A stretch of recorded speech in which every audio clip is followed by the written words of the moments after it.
여러분 안녕하십니까? 선교 역사는 복음의 씨가 뿌려진 선교지의 현장에서 자신들의 눈으로 기술할 때 살아있는 진정한 역사가 된다고 말합니다. 이건 비단 선교지에서뿐만이 아니죠. 우리가 살아가고 있는 삶의 자리 역시 선교의 역사가 이어지고 있는 현장인데요. 2022년에도 바로 그곳에서 하나님의 역사가 이루어진다는 걸 꼭 기억해야겠습니다. 선교에 관한 모든 이야기, 선교는 지금, 오늘 순서 시작합니다.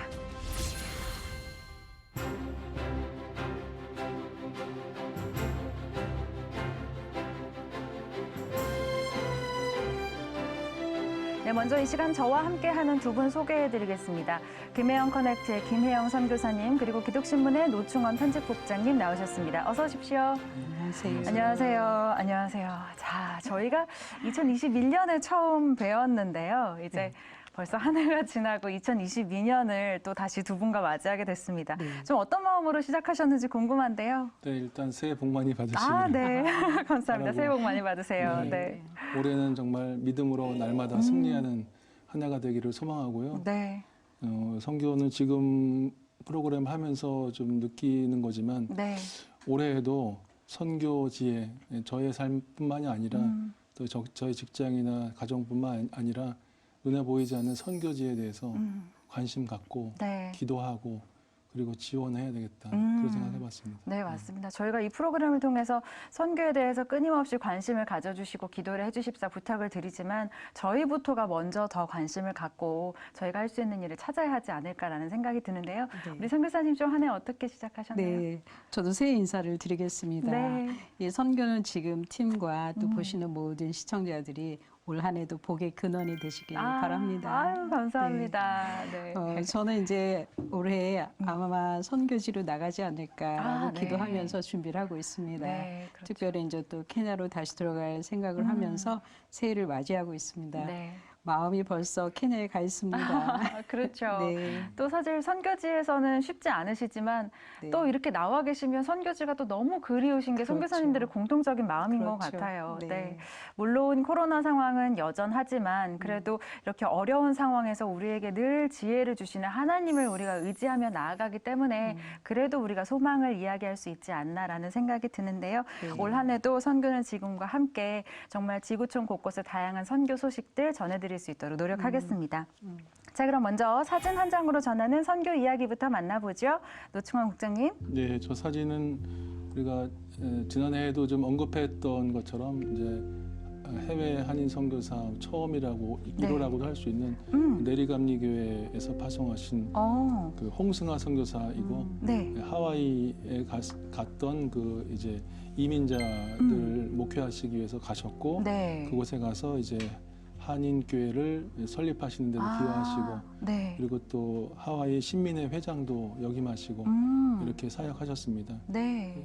그래서 이미 이제 한번 소개를 해드렸기 때문에 네네. 다른 내용들을 조금 언급을 좀 하고 싶은데 자료에 의하면 이분이 이제 감리교 신학교의 전신인 그 신학회를 다닐 때 이미 네. 전도사 시절에 네. 그의 동생인 홍승문 씨와 더불어서 그 이제 축사와 신유의 은사를 나타내면서 네. 여러 그 교회들을 이제 세우셨다고 합니다. 그래서 1년 동안 7교회를 세울 정도로 네. 그런 열정과 능력이 뛰어난 분이셨다고 네. 합니다. 그래서 아마 그런 선교 열정을 가지고 하와이라는 머나먼 곳에 네. 이렇게 과감하게 가실 수 있었을 거라고 보고요. 그렇군요. 1907년에 한국으로 귀국하시고 충남북 지역과 또 수원 등에서 사역하시다가 56세의 비교적 젊은 나이로 지병으로 소천을 이제 그렇군요. 하셨어요. 네. 그래서 근데 좀 아쉬운 거는 홍승아 선교사님께서 남기신 글이라든지 말씀이라든지 이런 것들이 기록이 없나요? 잘 찾지를 네. 못해서 안타깝게 생각하고 네. 과연 저분이 어떤 마음을 가지고 그렇게 헌신하시고 일생을 선교를 위해서 수고하셨을까 더욱더 궁금하고 그런 것들을 생각해 보면서 기도하게 되는 네. 것 같습니다. 이렇게 흐릿한 사진 한 장만이 네. 남아 있네요. 네. 네, 그렇군요. 특별히 2022년 올해는 아펜젤러 순직 20년이 되는 해이기도 하지 네네. 않습니까? 그래서 감리교단에서 여러 계획들이 있으실 것 같아요. 네, 그래서 그러지 않아도 어저께 전화를 해봤어요. 네. 전화를 해가지고 두 분에 대한 계획이 있냐니까 계획은 있다고 하시더라고요. 네. 분명 계획. 그래서 이제 홍승아 선교사님도 그 파송 120년이 되고 네. 아펜젤러 선교사 순직 또 120년 되는 뜻깊은 해인데 네. 아시다시피 이제 우리나라의 선교사가 제일 먼저 들어온 것은 이제 장로교 선교사인 알렌이 1884년이고 네. 그 이듬해인 1885년에 언더우드와 이제 감리교의 아펜젤러 네. 오신 것이고 아펜젤러 선교사님은 배제학당을 일으키시고 그리고 또 성경 번역 선교를 하셨는데 그렇죠. 이분이 45세의 나이에 목포에서 열린 성경 번역 선교회 모임에 가시다가 이제 군산 앞바다에서 상선하고 충돌해서 이제 물속에. 그래서 지금은 양화진에 이분의 묘지가 이제 가묘로 조성된 거죠. 네. 예, 그때 나이가 이제 45세인데, 예, 저는 여기서 한 가지를 좀 나누고 싶습니다. 네. 뭐냐면은 아펜젤러 선교사님의 양화진 묘소에 보면 묘비명이 있습니다. 네. 그것이 뭐냐면 이분이 1885년 4월 5일 부활절에 제물포에 네. 상륙하셔서 했던 첫 기도를 우리가 너무나 잘 알려진 네. 그 기도가 묘비명이죠. 우리는 부활절 아침에 이곳에 왔습니다. 그날 사망의 권세를 이기신 주께서 이 백성을 얽어맨 결박을 끊으사 하나님의 자녀로서 자유와 빛을 주시옵소서. 네, 이 기도를 다시 한번 새기면서 선교에 대한 열정 가지고 네. 올 한 해 정말 저희들 힘차게 나갔으면 좋겠습니다. 네, 좋습니다. 이 사진 한 장으로 전하는 선교 이야기에서는 아무래도 아주 오래전에 우리나라에 이렇게 선교가 전해지고 하나님 복음이 전해진 그 시기에 그런 이야기들을 자주 하게 되는데 참 오늘날에도 여전히 유효한 이야기들이잖아요. 복음의 역사는 계속해서 진행 중이고 정말 어떻게 보면 그런 다양한 지역에서 선교하시는 선교사님들이 또 올 한 해도 좀 힘있게 또 복음을 전달하셨으면 좋겠다는 그런 생각을 하게 되네요. 네. 자, 우리 김혜영 선교사님 가져오신 사진 볼 텐데, 야, 참 새해랑 잘 어울리는 사진이에요. 네. 네, 오늘 아침에 뜬 해는 네. 어제 뜬 해와 다르다. 야, 명언이 네, 저 또 사진은 나왔는데요. 네. 뉴질랜드 기스본의 일출 사진입니다. 네. 세계에서 새해를 가장 먼저 맞이한 도시, 새해가 제일 먼저 처음 뜨는 도시. 그래서 계속 오늘은 새해 이야기를 많이 하게 되는데요. 아마 지난 주말 동안에 가장 많이 본 이런 일출 사진이 아닐까 네. 싶어서 가져왔습니다. 네. 네. 참 뜻깊은 사진이네요. 네. 네. 네. 시차들이 있어서 이제 새해 시작하는 것이 나라마다 다르겠지만 어쨌든 시작할 때의 마음은 좀 희망차고 보람 있고 예. 그런 같은 마음이라고 생각합니다. 그럼요. 무엇보다 이제 코로나 종식을 위해서 많이들 이제 기도하셨을 테고 또 코로나로 힘들어진 다양한 분들의 삶이 회복되는 네. 그러한 새해를 바라고 있을 것 같습니다. 네, 맞습니다. 오늘 또 이렇게 떠오르는 태양의 사진을 이렇게 좀 소개해 주셨는데 사실 태양은 정말 매일매일 새롭게 또 떠오르잖아요. 그런 태양처럼 정말 성실하게 하루하루 살아가면서 그 날들이 차곡차곡 좀 쌓이는 그런 2022년 올해가 되기를 저희도 함께 마음을 모아보겠습니다. 자, 이번에는 선교지 현장 만나보는 시간인데요. 오늘은 호주로 가보겠습니다.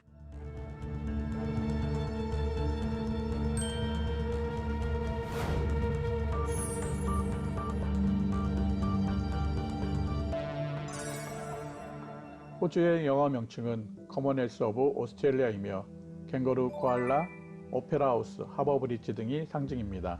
1788년 1월 26일 영국의 식민지 건설이 시작되면서 애보리진 원주민들을 대량 학살하였습니다. 그래서 호주 정부는 매년 5월 26일 내셔널 소리 데이로 원주민들에게 지난날의 과오를 사죄하는 날을 갖습니다. 애보리진 원주민은 300여 개의 부족, 250개의 언어가 사용되었다고 전해지지만 현재는 대부분의 그들의 언어와 부족이 사라지고 있습니다. 그래서 한인교회들의 연합 원주민 선교단체인 CMMIA를 중심으로 애보리진 원주민들에게 복음을 전하는 일들을 힘쓰고 있습니다. 호주는 한국의 77배의 크기의 땅을 가지고 있지만 인구는 한국의 절반 정도인 약 2,580만 명 정도입니다. 호주는 1889년 10월 조셉 데이비스 호주 선교사가 조선에 파송된 이후 120여 명이 넘는 선교사가 경상남도 중심으로 복음을 전파를 힘썼던 나라이지만 현재는 인구의 6에서 7% 정도만 정기적으로 교회에 출석하고 있습니다. 더욱이 호주 교회의 다음 세대가 무너져 미래가 너무 절망적이고 어둡습니다. 호주의 어린이 숫자는 약 500만 명 정도입니다. 이 중 약 97%가 교회에 가지 않는다는 통계입니다. 어린이들이 교회에 가지 않기 때문에 결국 다음 세대가 없는 교회가 되었고, 유럽의 교회들처럼 머리가 하얀 노령인 성도들 소수만이 교회를 지키고 있고, 그렇지 못한 교회는 건물들이 매각되어 식당, 심지어 타 종교 시설 등 다양한 장소로 바뀌어 다시 한국과 전 세계에서 선교사들을 통해 복음을 들어야 할 상황입니다. 그나마 400여 개의 한인교회들이 호주 교회들을 임대하여 교회를 지키고 있습니다. 세계에서 제일 많은 다양한 민족이 함께 어울려 살아가고 있는데, 특히 무슬림과 인도인 이민자들이 늘어감에 따라 무슬림과 힌두교가 점점 늘어나는 추세입니다. 호주 안의 다양한 문화와 함께 반기독교적인 문화들, 특히 차별금지법, 동성애가 합법화되어 유치원과 학교, 사회에서 자연스럽게 다음 세대의 가치관이 비성경적인 것으로 영향을 받으며, 특별히 13세 미만의 어린이들에게는 부모의 동의가 없으면 전도 등 복음을 전할 수 없도록 법으로 제한하여 복음의 진보에 어려움들이 많이 있습니다. 매년 2월 말 전 세계에서 가장 큰 동성애 축제는 다음 세대의 가치관에 큰 혼란을 주고 있습니다. 이에 시드니 한인 성시화 본부에서는 매년 3월 성시화 대회를 시드니에서 주최하여 도시를 행진하며 복음을 선포하여 도시를 거룩하게 하고 다음 세대를 복음으로 이끌고 있습니다. 호주는 더 이상 기독교 국가라 불리지 않습니다.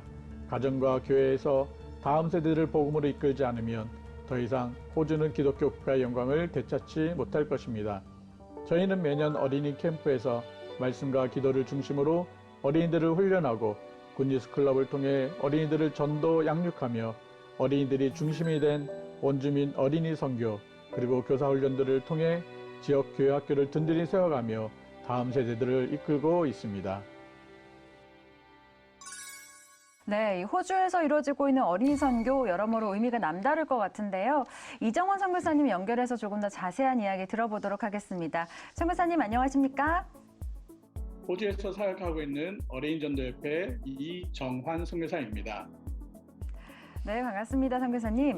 이 선교사님께서 이 앞서 영상에서 언급해 주셨듯이 이 호주 어린이의 97%가 교회에 가지 않는다, 이런 통계를 말씀해 주셨는데, 호주 교회에서는 이런 현실을 좀 어떻게 생각하고 있는지 궁금합니다. 호주의 어린이들이 교회를 다니지 않는 이유는 결국 기독교 부모님들의 책임이라고 봅니다. 호주의 존이라는 장로님이 저와의 대화에서 이렇게 이야기했습니다. 자녀들에게 예수님을 믿으라고 교회 가자고 강하게 이야기하지 않았던 것이 그들이 지금 이렇게 교회가 어린이들이 없는 상황이다라고 이야기를 하고 있습니다. 바닷가에 또 공원에 그리고 친구들과 놀겠다고 하면 그대로 원하는 대로 허용했던 것이 우리 교회에 다음 세대가 없는 것이다라고 이야기를 했습니다. 또 호주의 한 목사님이 한인 목사님들 모임에서 이렇게 이야기했습니다. 100여 년 전에 한국에 우리 호주 선교사들이 100여 명 넘게 복음을 전했던 것처럼 이제는 한국에서 당신의 나라의 선교사들을 이 호주에 복음을 전하기 위해서 좀 파송해달라, 이런 부탁을 했습니다. 현재 호주 교회에 대한은 키즈클럽들을 운영하거나 초등학교에서 진행하고 있는 성경 수업들을 빼앗기지 않는 것에 불과합니다. 호주의 처음 초등학교는 교회들이 운영하였는데 너무 잘 되고 커지다 보니 호주 정부가 학교 수업을 이렇게 받아들이는 것으로 정책을 바꿨습니다. 그때 호주 교회는 학교에서 성경 수업을 하는 것을 전제를 해서 모든 공립학교를 시작하게 되었습니다. 저도 초등학교에서 성경을 가르치는 일들을 해봤지만 호주 안에 성경 가르치는 자원봉사자들이 많이 부족한 상황입니다. 미국만큼이나 다양한 민족이 어우러져 살아가는 곳이 호주인데 선교사님도 말씀해 주셨지만 이런 다양한 민족들이 모여있기 때문에 또 종교도 그만큼 다양할 것으로 생각합니다. 이 사이에서 기독교의 입지가 어떤 상황인지 좀 궁금합니다. 무슬림과 힌두교를 믿는 이민자들이 많이 유입되고 자녀들이 많다 보니 자연스럽게 무슬림과 힌두교가 늘어난 것은 맞습니다. 그러나 더 기독교의 신앙을 지키기 어려운 것은 다양한 것을 법으로 인정하는 것입니다. 예를 들어 동성애 합법화, 차별금지법 등 교회 안에서 동성애가 죄라고 또 다른 종교에는 구원이 없다라고 선포하는 것이 자칫 위법한 것으로 고소를 당할 수가 있습니다. 결국 호주뿐만 아니라 모든 자유민주주의 나라들은 법으로 신앙을 통제하는 일들이 더 많아지게 될 것입니다. 호주에서도 특히 어린이들에게 전도를 하기 매우 어려운 상황입니다. 예전에 무슬림 한 부모가 저희 집에 초청장을 들고 아이가 오고 싶은데 예수님 이야기를 한다는 것에 부담이 되어 확인하러 왔다는 것입니다. 결국 그 아이는 모임에 참석했고 복음을 듣고 예수님을 믿겠다고 손을 듭고 영접하기도 했습니다. 호주 교회도 무슬림을 전도하며 다양한 민족들에게 계속 복음이 전해질 수 있도록 여러 방법들을 도모하고 있습니다. 선교사님, 이런 상황에서 그럼에도 희망을 놓지 않을 수 있는 건 한국교회에 고군분투가 있었기 때문이다. 이렇게 봐도 될 것 같은데요. 어떤가요? 호주 안에 한인교회들이 400여 개가 넘습니다.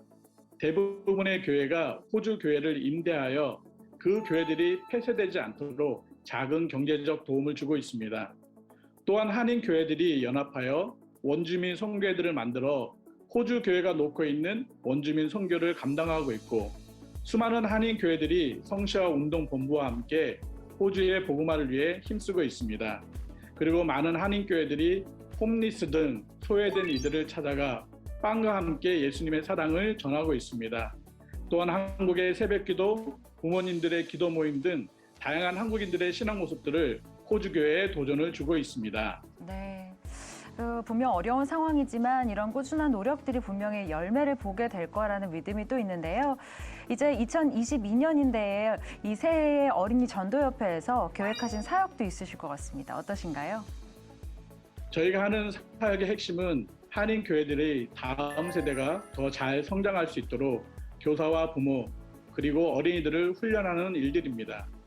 원주민 어린이 선교도 학교 안의 어린이 친구를 전도하는 것도 성인들보다 어린이들이 더 효과적이며 더 잘하고 있습니다. 그래서 특별히 어린이들을 예수님의 제자로 하나님 나라의 용사로 세우는 소그룹 훈련들을 준비하고 있습니다. 또한 한인교회 학교 교사들이 더 잘 훈련되어 각 교회 어린이들을 굳건한 믿음을 지킬 수 있도록 저희들이 훈련 사역을 준비하고 있습니다. 코로나 팬데믹으로 인해 위축된 여러 사역들이 다시 활성화될 수 있기를 기도해 주시기 부탁드립니다. 호주교회의 어려움이 지금 한국교회도 보여지는 것 같습니다. 한국교회와 성도님들이 더 어린이 전도에 힘쓰시기를 부탁드립니다. 교회에 어린이가 없으면 그 교회는 미래가 없기 때문입니다. 다음 세대가 복음으로 분명한 믿음의 고백이 없으면 더 이상 교회는 세상의 소망이 될 수 없습니다. 네, 이 교회 어린이가 없으면 그 교회는 미래가 없다 이런 말씀을 또 해주셨는데 사실 호주 교회가 겪는 이런 문제들이 한국 교회의 어려움이기도 합니다.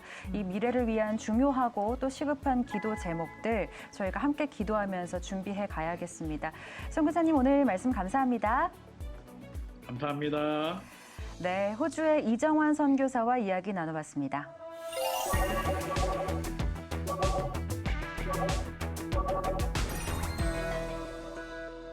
네, 아무도 돌보지 않는 곳, 버려진 땅 같은 곳이 마음을 밟혀서 오랜 시간 난민촌 아이들과 함께 지낸 선교사들이 계시죠.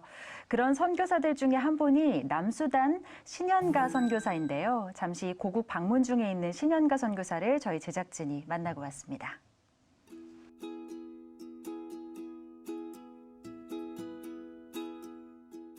주 안에 있는 나에게 딴 근심이 있으랴 주님을 찬송하면서 할렐루야 할렐루야 내 앞길 멀고 험해도 나 주님만 따라가리. 아멘. 내 앞길 멀고 험해도 나 주님만 따라가리. 할렐루야. 잠깐 기도하겠습니다. 사랑해 주님 감사합니다. 우리가 가야 할 길이 멀고 힘들지만은 주님을 찬송하면서 가게 하시고 피곤하고 힘들지만은 십자가 부여잡고 향할 수 있도록 우리를 축복하여 주옵소서. 저는 그 남수단 난민들을 섬기고 있는 남수단 선교사 신현가 선교사입니다. 김경숙 선교사입니다. 저는 저 남수단의 그 케레피라는 지역에 한국에서 이제 들어간 첫 번째 선교사인 것 같아요. 그 지역에 그 마을에 들어간 최초의 한국인이고 최초의 외국인인데 거기서 이제 30만 평 부지에 거대한 한국 선교 기지를 만들 계획을 가지고 들어갔습니다. 근데 2013년도에 1차 내전과 2016년도에 그 2차 내전이 터졌습니다. 2016 내전은 제가 있는 지역에 터졌거든요. 제가 2016년도에 온 동네가 쑥대밭이 되고 사람이 많이 죽고 그래서 온 마을이 다 우간다로 피신을 했죠. 다 피난. 거의 한 100만 명 가량의 난민이 다 우간다 북부 지역으로 갔는데 저도 할 수 없이 제가 있던 선교 기지가 다 파괴되고 우리 집이 다 무너졌기 때문에 그 난민들을 따라서 난민촌으로 들어가게 됐어요. 그래서 거기서 이제 그 흩어진 난민들, 고아된 그 고아들 또 과부들을 돌보는 그런 일을 이제 시작을 하게 돼서 그게 결정적으로 제가 난민 선교사가 된 그 동기가 됩니다. 그래서 저는 제가 얘기하기를 난민이 된 선교사 제가 그렇게 부르고 있습니다. 예. 선교사라는 삶이 참 어떻게 보면 이래야 된다. 이들을 보면 가슴이 뛰고 이들과 함께하는 삶을 기뻐해야 되는데 사실 나는 걱정하고 더 일을 해야 되는 생각만 하는 거잖아요, 사실은. 그런 이제 제 마음이 너무 좀 마음이 아팠어요. 슬프기도 했지만 한편으로는 죄송하고 그러면서 내가 그래 뭐 언젠가는 되겠지만 내가 선교사님 계실 때 한 1년을 어쨌든 와야겠다. 제가 뭐 어떤 선교사를 꿈꾸면서 난 뭘 해야겠다고 생각해본 적은 한 번도 없어요. 왜냐면 제가 뭘 해서 되는 문제가 아니라는 걸 늘 깨닫게 되니까. 물론 선교사님하고 저는 마음이 다를 수 있어요. 근데 선교사님이 하는 일들을 보면서 역시 하나님이 하시는 일에 저 마음이 든다면 저렇게 하는 게 맞다라는 게 늘 제 안에는 퀘스천이 아니라 정답처럼 느껴진 게 있었거든. 이제 다시 들어가는데 이게 힘들지 않겠어요? 힘들죠.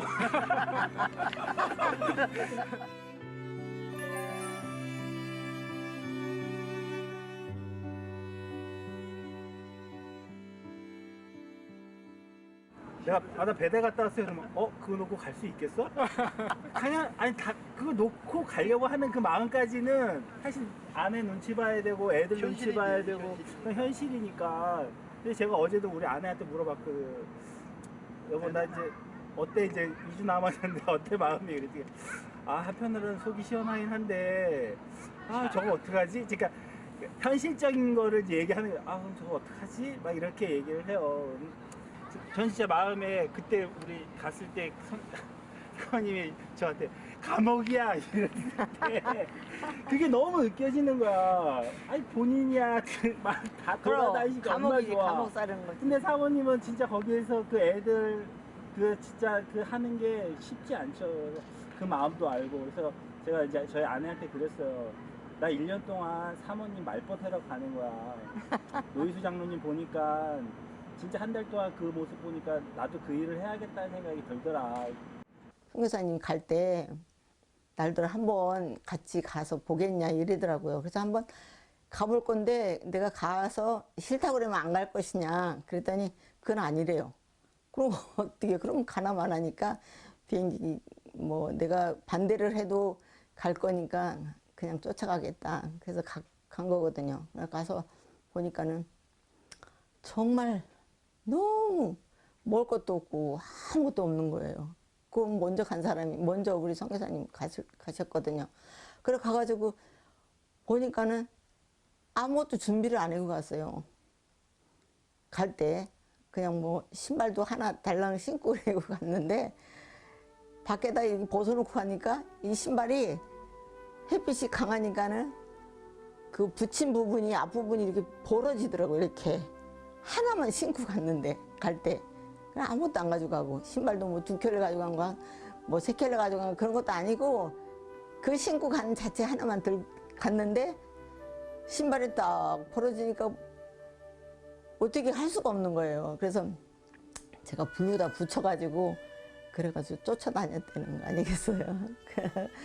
그렇게 좀 남수단이 그렇게 어려운 지역인지 저는 몰랐어요. 그런 게 알았다면 좀 준비라도 좀 철저히 하고 갔을 텐데 지금 막 준비를 하거든요.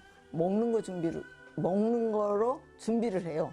지금 그러고 있는 상태인데 그때도 그런 걸 알았다면 준비를 좀 해가지고 갔으면 덜 고생했을 텐데 준비가 전혀 안 된 상태에서 갔다는 게 참 힘들었던 거예요.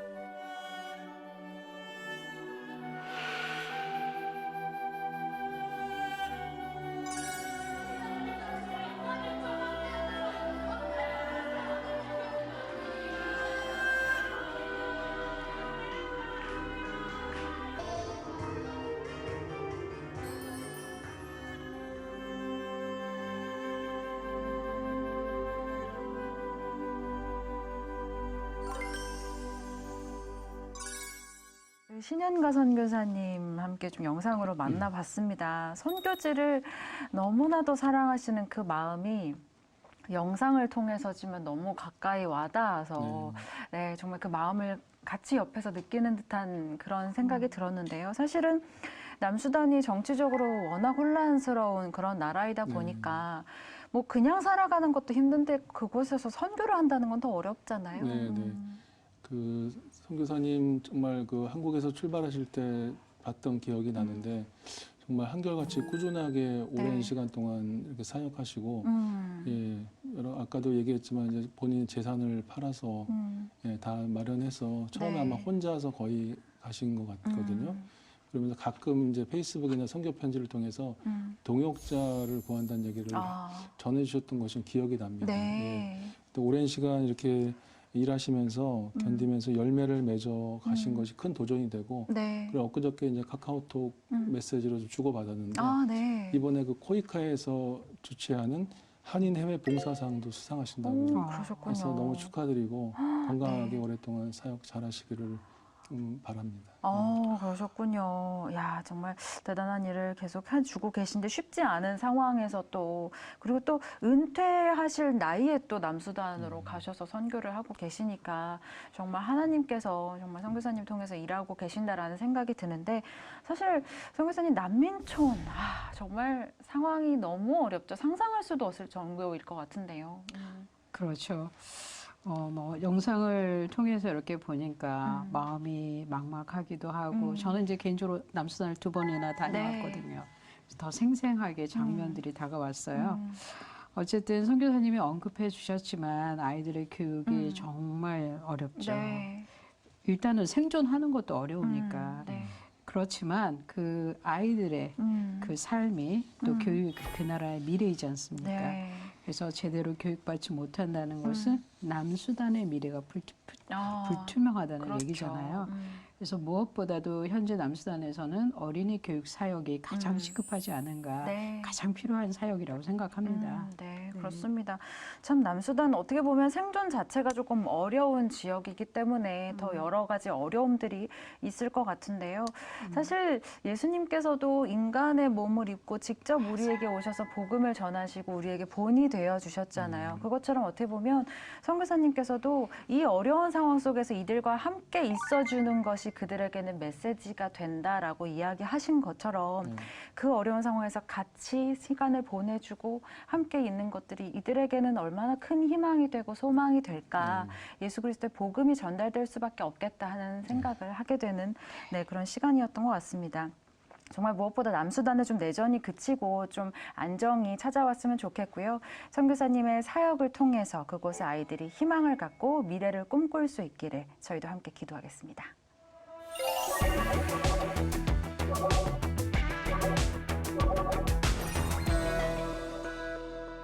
모든 열방에 복음을 전하고 모든 민족이 구원을 받게 하고 그래서 모든 나라가 믿음으로 살게 하는 비전. 이 사명을 선교 최일선에서 이뤄가고 있는 분들이 있는데요. 오늘은 예장합동 총회세계선교회 전철영 선교사무총장을 스튜디오에 모셨습니다. 사무총장님 어서 오십시오. 네, 안녕하세요. 네, 새해 복 많이 받으십시오. 아유, 네, 감사합니다. 새해 복 많이 받으세요. 자, 저희가 이장합동 청년세계선교회라고 말씀을 드렸는데 네네. 사실은 GMS라고 이렇게 설명을 하면 더 많은 분들이 아, 그 단체구나 하실 것 같아요. 네, 그렇습니다. 먼저 소개를 좀 해주시면 감사하겠습니다. 예, 저희 GMS는 글로벌 미션 소사이어티의 약자고요.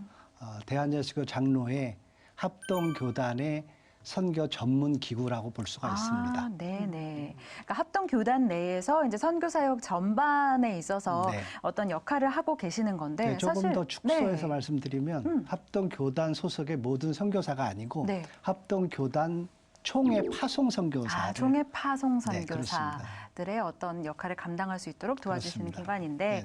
사실 저희가 합동교단 내에라고 이렇게 얘기를 하지만 명실공히 좀 한국교회 선교사역에 큰 역할을 하고 계시다라고 이야기도 할 수 있는 게 그만큼 좀 규모도 굉장히 크잖아요. 네, 작년에 저희 KWMA가 발표한 수가 22,259명인데 네. 저희 GMS가 2,560명 정도 됩니다. 네. 그러니까 11%가 좀 넘는데 네. 한국에 있는 선교사를 파송하는 단체 수가 공식적인 것만 해도 200여 개가 됩니다. 그렇군요. 그래서 이제 비공식적으로 그보다 훨씬 많은데 200여 단체가 22,259명을 파송한 거니까 네. 사실은 그 가운데 GMS가 11%라는 것은 그렇죠. 굉장히 큰 포션이라고 생각이 듭니다. 네. 그만큼 이 한국교회 내에서 GMS가 가지고 계신 어떤 책임감도 좀 크실 것 같아요. 예, 그렇습니다. 이제는 한국교회 안에서 GMS는 우리가 원하든 원치 않았던 이제 큰 단체가 됐고 네. 모두가 GMS를 이렇게 보고 있다고 생각이 들고요. 그런 면에서 저희가 한국교회와 함께하면서 우리 세계선교회 조금이라도 모범적인 단체가 될 수 있도록 노력하고 있습니다. 네, 좋습니다. 선교자원 개발에 대한 논의도 많은 것으로 알고 있는데요. GMS 내에서는 어떤 내용들을 좀 다루고 있는지요? 예, 팬데믹을 지나면서 저희 GMS가 선교사 수의 변곡점이 왔습니다. 그러니까 저는 개인적으로 2025년 정도가 우리 GMS 선교사의 수가 수적으로 변곡점이 오지 않나 했는데 3년 전에 있었던 시국에서의 비자발적 철수와 또 2년 전부터 이어지는 코로나 팬데믹 때문에 사실은 저희 GMS가 올해로 변곡점에 왔습니다. 왜냐하면은 우리가 작년에 올해 회기에 지난 회기 우리가 9월부터 8월까지가 한 회기인데 지난 9월부터 올 8월까지의 통계에 선교사를 팬데믹 가운데서도 저희가 한 60명쯤 보냈습니다. 근데 그 가운데서 보내는 건 그랬는데 우리 선교사님 중에서 한 30명 정도는 은퇴를 했고 또 한 25, 6명 정도는 스스로 뭐 사역 전환도 했고 포기도 했고 선교사를 사직했고 한 5, 6명 정도는 뭐 코로나 팬데믹 때문에 소천다고 그랬습니다. 그러니까 거의 수가 맞아지는 그런 수인데 앞으로 한국교회 선교사의 고령화 때문에 이 수치가 훨씬 더 이제 출구죠. 엑시트하는 수가 훨씬 이제 많아질 가능성이 높아졌고 실제로 저희가 향후 20년 안에 75% 선교사가 은퇴를 하기 때문에 저희 GMS가 그렇다는 것은 한국교회 전체가 지금 그런 상황이라고 볼 수가 있습니다. 그런 면에서 이제 금방 우리 노 국장님이 말씀하신 그 선교사의 자원 개발을 우리가 힘써야 되는데 저희 GMS는 그동안에 사실은 저희가 교단 선교부이기 때문에 신분적으로는 목사 중심으로 많이 했었습니다. 할 수밖에 없었죠. 그런데 사실상 지금 지난 8월 말에 매년 미국의 글로벌 크리스찬리티라는 단체에서 선교 통계를 발표하는데 거기에도 보면은 아직도 세계에 남아있는 미복음화 혹은 미전도 혹은 미개척 종족의 수가 22억 명 이상이 아직도 남아 있거든요. 그런데 그 나라를 이렇게 분석해 보면 대다수는 종교적 혹은 정치적으로 제한된 지역이거든요. 근데 지금은 이제 IT의 발달과 과학 문명 발달, 뭐 여러 가지 미디어의 발달 때문에 이제는 신분적으로 과거처럼 위장해서 들어가서 하긴 어려운 상황이 네. 됐거든요. 그러니까 과거에는 목사가 가서 목사가 아닌 것처럼 비즈니스맨으로 혹은 뭐 교사로 뭐 다른 직종으로 이렇게 할 수가 있었는데 네. 지금은 이제 그런 시대가 아니라는 거죠. 벌써 정보가 다 공개가 되기 때문에 내가 신분적으로 목사인데 목사 아니다라고 하는 것이 내가 말 안 해도 그들이 다 아니까. 왜냐하면은 SNS라든지 이메일이라든지 뭐 모바일이라든지 이런 것 때문에 이런 일들이 너무 많은 거예요. 그러다 보니까 이제는 전략적으로 선교가 땅끝까지 가는 열방을 향하는 그런 목표 지향적인데 네. 지금 목표에 갈 수 있는 상황이 목사 신분은 어려운 거예요. 그러면 당연히 저희 GMS도 이제는 목사를 이렇게 자원을 개발하는 것도 필요는 하지만 네. 훨씬 더 영역을 그 평신도 자원에게 돌려야 된다. 근데 사실은 저희 교단이 한국에서는 가장 큰 교단 가운데 하나인데 네. 그동안 GMS가 선교 자원을 어디에서 얻었냐면 신학교 가서 얻었거든요.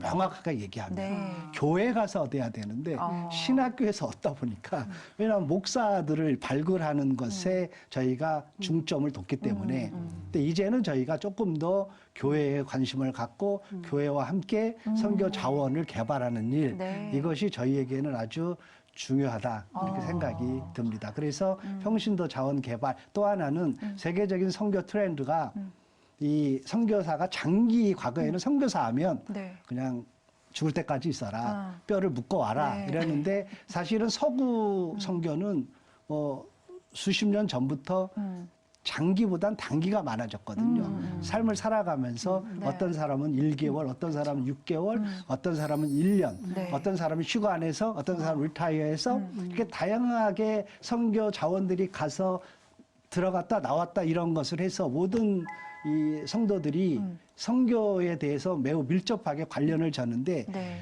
한국 교회는 그동안에 뭐 선교사 하면 롱텀으로 생각을 하다 보니까 네. 뭐 아무나 할 수 없는 누구나 할 수 없는 특정 부류만 할 수 있는 그러한 일들을 해서 저희들이 많은 선교 자원을 개발하는데 네. 한계가 많았습니다. 이제 그런 면에서 우리가 이제는 롱텀이 아니라 쇼텀도 그러니까 누구나 네. 청년들이 청년 시절에 뭐 6개월이라도 갈 수 있도록 또 은퇴하면은 나이가 들었지만 뭐 한 1년이나 갔다 올 수 있는 시스템을 저희가 좀 구축을 하고 GMS가 단기 선교사들이 헌신하는 데에 좀 턱을 좀 낮추자. 문턱을 좀 네, 낮춰서. 이렇게 해서 좀 저변화. 그러니까 모든 교회가 선교사를 할 수 있는 선교 사역에 동참할 수 있는 터를 좀 만들어 보자. 그런 것에 저희가 전환을 했습니다. 그러셨군요. 이렇게 말씀해주신 내용들은 이제 시대 변화를 감안하지 않을 수 없을 것 같은데요. 네. 이렇게 이제 급격히 변화된 시대에 따라서 GMS도 이제 선교 훈련 차원이라든가 그 내용들도 달라져 가야 될 것 같아요. 네네네. 어떻습니까? 네. 이 지금 뉴노멀 시대라는 것은 그렇죠. 노멀이 새로워졌다는 거잖아요. 네. 그러니까 기준이 새로워지고 맞아요. 표준이 새로워진 거니까 기존의 한국교회 선교를 이렇게 보면 서구 선교, 그러니까 18세기 말에 있었던 그렇죠. 그때부터 지금까지 이제 230년 정도의 역사가 이제 현대 선교 역사인데 네. 현대 역사 선교의 사실은 주도권은 서구가 갖고 있었습니다. 맞아요. 서구 선교 갖고 있었고 한국 교회가 뒤늦게 선교를 시작을 했는데 한국 교회가 뭐 선교의 기반을 갖고 선교를 한 게 아니고 선교사를 동원해서 보내기만 했거든요. 그러니까 모든 기반은 어디서 만들어진 기반 위에서 할 수밖에 없었냐면 서구 선교가. 그러니까 그것을 그대로 모방하고 따라갈 수밖에 없는 한계가 있어서 사실 저희가 30년 동안 엄청난 많은 선교사를 현장에 보내고 또 선교비를 이렇게 현장에 후원을 하고 그랬지만 네. 그것에 비하면 많은 문제가 저희들한테 있었던 것이 사실입니다. 그것이 저희가 어떻게 보면 저희만의 그 선교에 대해서 우리가 충분히 갖고 있지 못했다라는 건데 이번 팬데믹을 기점으로 저는 한국 교회가 그런 면을 조금 더 준비해야 된다고 생각을 합니다.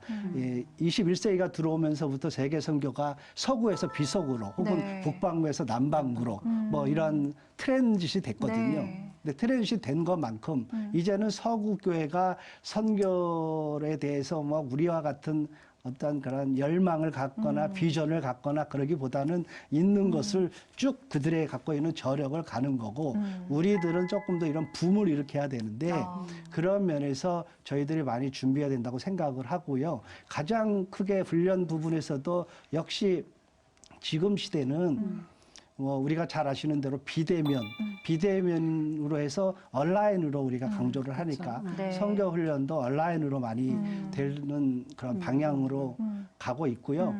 또 최근 들어서 급속도로 21세기에 들어서면서부터 사실은 선교라는 것이 과거에는 이렇게 땅 중심이었잖아요. 네. 그래서 저는 이제 필리핀 남부에 있는 민다나오라는 섬에서 사역을 했는데 제가 필리핀 선교사로 과거에 전 필리핀 선교사죠. 네. 필리핀 선교사라고 하는 것은 제가 필리핀 땅에 가야 필리핀 선교사로 불려왔거든요. 네.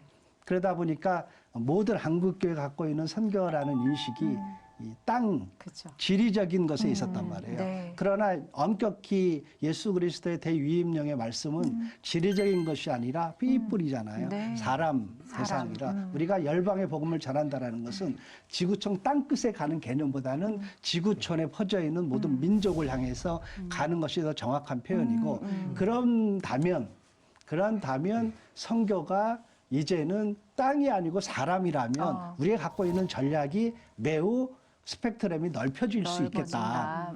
그래서 과거에는 필리핀 사람을 찾으러 필리핀에 갔지만 지금은 가만히 있어도 한국에서도 있고 미국에서도 있고 그렇죠. 중동에 가서도 있고 모든 영역이 퍼져 있는 거죠. 그래서 이제 최근에 많이 우리가 듣는 내용이 모든 곳에서 모든 곳으로 선교는 이루어져야 된다 하는 그런 면에서 저희가 이제는 그런 사람에 관련된 그래서 조금 더 온라인으로 어떻게 그 사람들과 소통을 하면서 일을 할 수 있는가 그리고 우리 주변에 있는 다문화에 어떻게 우리가 더 적응을 하고 다문화 사역에 힘쓸 수 있는가 하는 이러한 선교사들 훈련받은 선교사들에게 그러한 가서 어느 한 곳 이게 아니라 모든 곳이라는 그렇죠. 이러한 그 패러다임을 좀 네. 바꿔놓는 데에 초점을 두고 있습니다. 네. 이 말씀하신 모든 곳에서 모든 곳으로라는 개념이라면 사실 우리가 살아가는 일상 모든 곳이 사실 선교지가 될 수 그렇습니다. 있다는 그런 측면으로 저희가 이해를 할 수 있을 것 같은데 이 세계 선교의 어떤 변화의 흐름을 또 이야기를 해주셨습니다마는 뭐 아까 이제 선교의 트렌드 이런 것들도 언급해 주셨는데 최근에 그렇다면 좀 저희가 좀 주목할 만한 선교적 이슈가 있다면 어떤 것이 있을까요? 그러니까 제가 조금 전에 말씀하신 대로 그렇게 세계적인 글로벌 세상이 이제 글로컬처럼 되잖아요. 네. 글로벌이면서 또 로컬이가 되는 이것이 병합되는 이 상황 속에서 이제 선교가 어떻게 이루어져야 되는가 네. 하는 것이죠. 그러니까 지금 2050년에까지 세계 사회 변동 추세를 보면 네. 도시화가 급속도로 더 이루어지거든요. 네. 지금 올해 작년 통계가 50% 중반대. 네. 근데 2050년도에 가면 이제 거의 70%까지 도시화가 되죠. 그러니까 그런 도시 선교에 대한 그 관심이 훨씬 더 이제 커질 수 있다는 거고. 그리고 이제 박 아나운서 말씀하신 것이 중요한 포인트인데요. 좀 어느 곳에서나 사용을 할 수 있으니까 이제는 선교가 특정한 사람이 하는 것이 아니고 누구나 해야 되고 네. 또 할 수 있어야 되고 이러한 것들을 해야 된다는 거죠. 네. 최근에 뭐 우리 한국교회만 봐도 난민 문제 네. 아니면 통일 문제 뭐 이러한 문제에 대해서 사실은 뭐 인벌브는 되지만 생각보다 이렇게 어려운 것이 아니면 다문화 문제. 네. 한국 사회도 이 문제가 한국 교회 이웃에 왔는데 사실 한국 교회가 저는 개인적으로 10여 년 전부터 이 문제에 관심 갖고 있는 분들이 늘어나긴 해도 그 한국교회 전체가 다문화나 혹은 탈북민이나 아니면 난민에 대해서 과연 얼마나 선교적으로 접근할 수 있는가 이러한 문제에 대해서 우리가 조금 더 전환을 하고 한다면 우리 한국교회가 좀 새로운 선교적인 그 전환을 만들 수 있지 않을까 이런 생각을 합니다. 네. 예, 이런 이슈들을 해결하기 위해서는 GMS가 굉장히 또 중요한 역할을 할 것으로 보고 또 잘 리드해 주시길 바라고요. 또 그럼에도 불구하고 한국교회 또 국내 선교단체, 현지 교회들과도 긴밀하게 사역해야 될 것 같습니다. 어떻습니까? 그렇습니다. 뭐 이번 팬데믹 이후에 중요한 것이 제가 아까 말한 지역에서 사람도 중요하지만 또 이 목사 신분에서 평신도도 중요하지만 또 하나 중요한 게 있는데 그것이 뭐냐면 개인 사역에서 네트워크 사역으로 바뀌어야 된다는 거죠. 네. 지금 모든 세상의 분야가 이제는 협력하지 않으면 아니면은 협조하지 않으면 네. 아니면 네트워크하지 않으면 살아남기 어렵습니다. 네. 그러니까 우리 선교 현장도 그런 면에서 저희 GMS가 폭넓게 국내에 있는 선교 단체들하고도 교류를 활발히 하고 해외에 있는 우리 주요한 단체들, 교단들과도 저희가 교류를 넓혀서 선교는 하나로 서로 네. 선교하는 일에 이 교파를 초월하고 우리가 그 일을 해야 된다라고 계속해서 저희 GMS가 앞장설 마음이 있습니다. 왜냐하면 GMS가 존재하는 이유도 세상의 모든 교단과 교회나 선교단체가 존재하는 것도 결국은 세계 복음화를 이루는 것 하나의 목표가 동일하기 때문에 네. 그 하나를 이루기 위해서 우리가 당연히 연합하고 교류하는 일을 확대해 나갈 예정입니다. 네, 네. 이 모든 사역들을 감당하고 또 함께할 선교 자원들을 많이 일어나길 바라게 되는데요. 네. 이런 비전을 품고 동역할 선교사에게 바라는 점도 있으실 것 같아요. 당연히 그렇습니다. 네.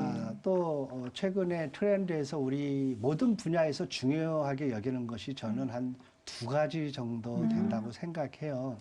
그 첫 번째가 신뢰죠, 신뢰.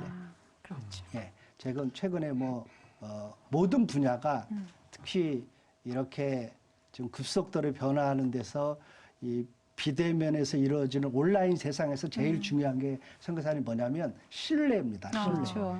온라인 상에서 과거에는 이렇게 알아야 이 물건을 사고 하는데 지금 안 만나도 산다라는 것은 믿지 보이지 않아야. 않게 신뢰가 있는 것입니다. 신뢰를 기반으로 하고 네. 있다. 근데 선교도 저는 이제는 신뢰를 우리가 선교사님들이 만들어야 된다라고 생각을 합니다. 왜냐하면은 현장도 수준이 많이 높아갔고 한국 교회도 이전 수준이 높았습니다.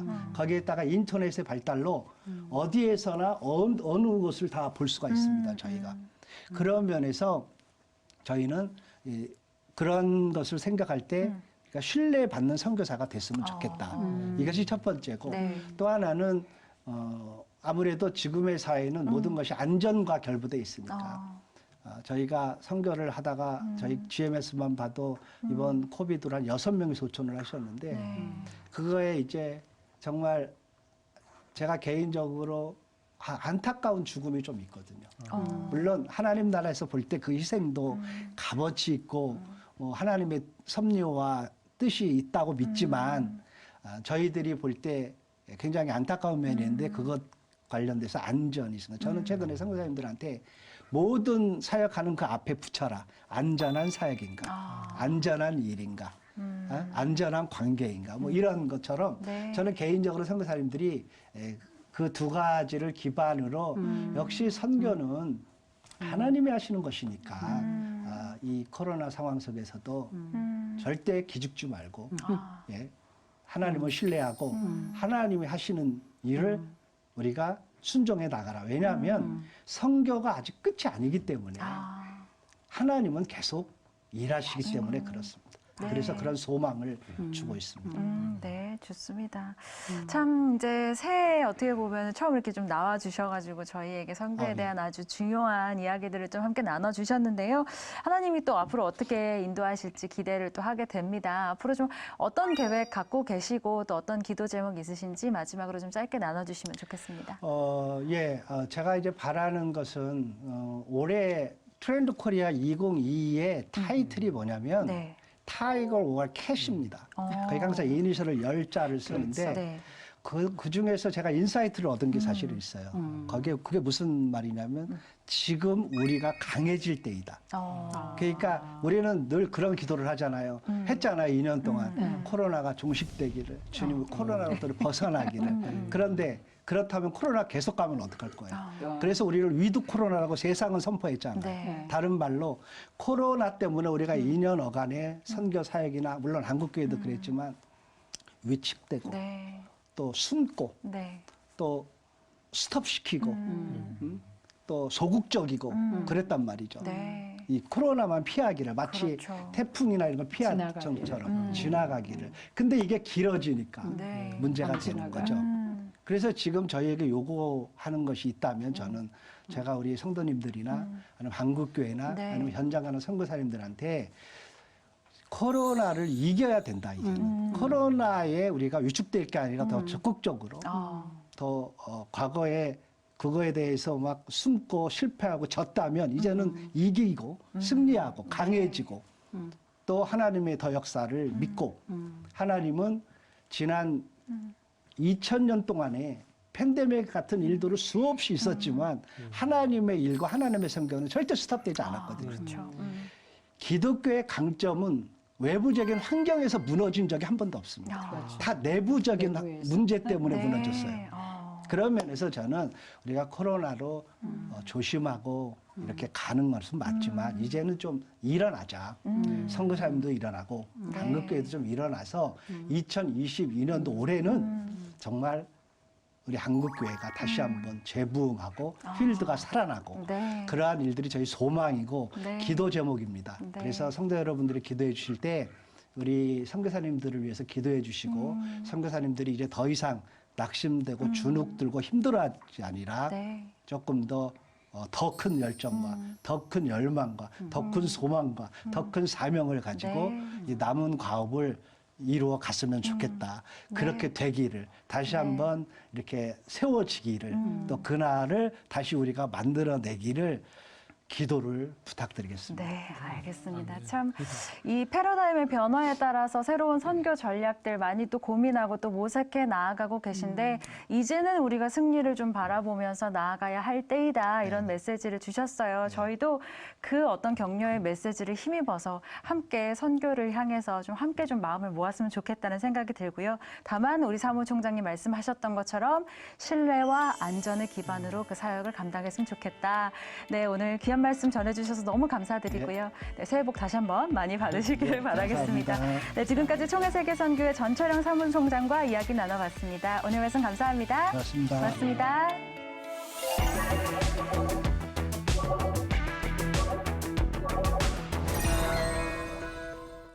네, 하나님은 주위에 있는 사람들을 통해서 또 환경을 통해서 메시지를 전해주시는데 또 오늘 만난 이야기들로 많은 생각을 하게 된 것 같습니다. 두 분 어떠셨는지 궁금하네요. 네, 역시 오늘도 너무 가슴에 이렇게 꽂히는 네, 말씀들이 너무 많아서 맞습니다. 공감이 되고 감동이 됩니다. 네. 특별히 저는 그 남수단의 난민 아이들과 함께 있는 것이 바로 복음의 네. 메시지이다 하시는 네. 말씀이 깊이 왔습니다. 아까도 말씀해 주셨듯이 예수님께서 우리 사람하고 같이 사람의 모양이 되어서 오셔서 우리처럼 고통과 고난을 채울해 주셨잖아요. 네.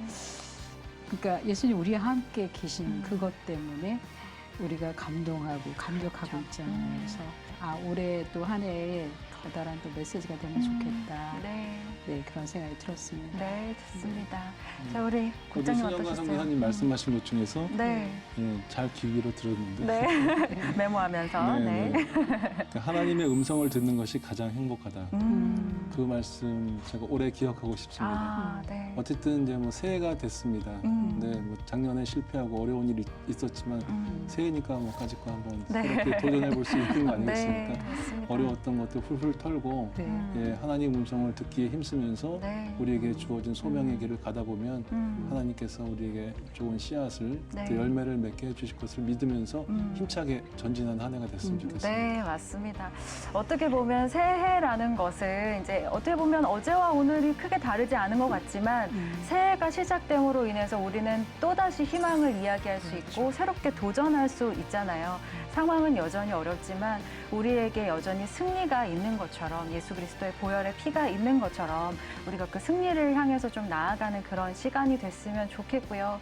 어떻게 보면 큰 줄기로 오늘 이야기들이 이어졌던 것 같아요. 우리가 우리의 자리에서 지금 선교 사명을 충분히 감당할 수 있다는 것, 네트워크를 잘 이루어서 우리가 그 선교 사명을 오늘도 올 한 해도 잘 감당했으면 좋겠다는 생각을 해봅니다. 자, 오늘 이 시간 마무리하도록 하겠습니다. 오늘도 지구촌 곳곳에서 선교 사역은 멈추지 않습니다. 계속되는 선교 사역을 위해서 기도와 물질 그리고 또 더 중요한 자원하는 마음도 끊이지 않았으면 좋겠습니다. 저희는 다음 주에 선교 현장 이야기로 다시 찾아오겠습니다. 시청해주신 여러분 고맙습니다.